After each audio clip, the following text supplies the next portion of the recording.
Hello guys, welcome to my channel Sapna World Official. So guys, after marriage আমি বিকেল দিকে সন্ধ্যাবেলা গিয়েছিলাম পুচকু খেতে, দই পুচকু খাওয়ার জন্য। তো আমার খুবই খেতে ইচ্ছা করছিল, তাই জন্য আমি গিয়েছি খাওয়ার জন্য।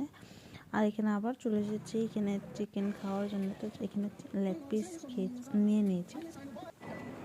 সো এখানে ফার্স্ট অফ অল আমি মোমো খাচ্ছি। আমরা এখানে মোমো খেয়ে তারপরে আমরা চলে গিয়েছি, আর আমরা সে লেগ পিস প্যাকিং করে নিয়ে এসেছি, আর আমরা খুব এনজয় করে লেগ পিস খাচ্ছি।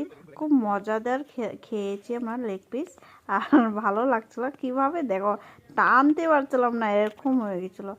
তা আমি সেই হাঁটিটা চাপা ধরে নিয়েছিলাম, তাই জন্য টানা যাচ্ছিল না। আর এখানে ছোটো মামি পাঠিয়ে দিয়েছিলো এগ রোল। তো অনেকটা খুশি করে খেয়েছি এগ রোল। তারপরে আমরা সে বাজার থেকে আমরা মাইক্রো বার্গার নিয়ে এসেছিলাম। আপনাদের ভিডিওটা ভালো লাগলে অবশ্যই লাইক, শেয়ার, কমেন্ট সেকশনে বলুন।